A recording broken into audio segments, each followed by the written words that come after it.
ఒక్కొక్క వ్యవహారం రోజుకి ఒక మరుపు తిరుగుతూ ఉన్నది. బాబు పవన్లకి సంబంధించి ఇప్పుడు అతిపెద్దదైనటువంటి పరీక్ష ఒకటేంటంటే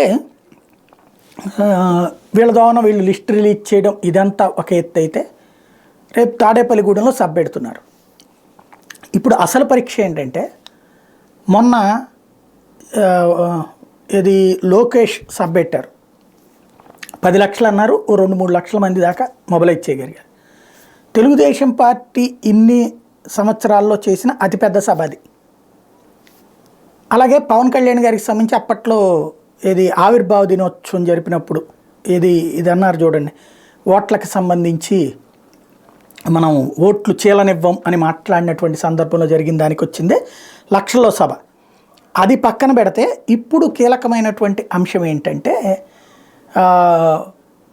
వాటికి వచ్చిన సంఖ్య అన్నిటికంటే కూడా మొన్న దెందులూరుకు వచ్చింది హయ్యెస్ట్ అయితే, అంతకంటే హయ్యెస్ట్ సంఖ్య రాఫ్తాడ్.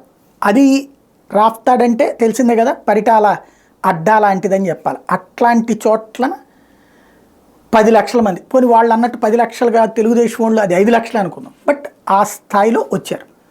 ఇప్పుడు తాడేపల్లిగూడెంలో సభ తెలుగుదేశం పార్టీ జనసేన పెట్టబోతున్నారు 28న. అది 25 ఎకరాల స్థలంలో, అక్కడ 250 ఎకరాల స్థలంలో. 250 ఎకరాల స్థలంలో 10 లక్షల మంది అంటే కాదు 5 లక్షలే పడతారు అంటే, అప్పుడు 25 ఎకరాల్లో ఎంతమంది పడతారు? ఇది ఒక ఆస్పెక్ట్. సరే, ఇక్కడ పోనీ 6 లక్షల మంది మొబిలైజేషన్ అన్నారు అంటే, అక్కడికంటే అక్కడ 10 లక్షలు అవుతుంది కదా. ఇంకొకటి, ఇక్కడ జనం ఎంత మొబిలైజ్ అవుతారు అన్నటువంటిది ఇక్కడ కంపారిజన్ వస్తుంది కదా. దాని తర్వాత మళ్ళీ సిద్ధం సభ వీళ్ళు పెడుతున్నారు. ఇప్పుడు మళ్ళీ ఇంకొక సభలో వీళ్ళు పెట్టాలి, అంతకంటే మొబిలైజేషన్ అన్నట్టు. ఉరికినే కార్నర్ మీటింగులు రాహుల్ గాంధీ కూడా పెడతాడు, ఈవెన్ ఉత్తరప్రదేశ్లో కూడా 100 పెట్టుంటాడు ఆయన.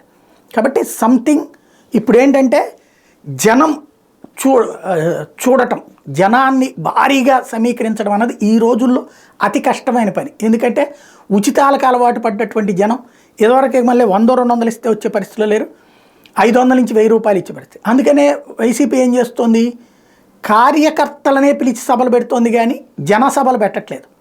వీళ్ళు ఇప్పుడు కార్యకర్తల సభే కాబట్టి కార్యకర్తల మొబిలైజేషన్ తెలుగుదేశం జనసేన కలిపి భారీగానే చేద్దాం అనుకుంటున్నారు.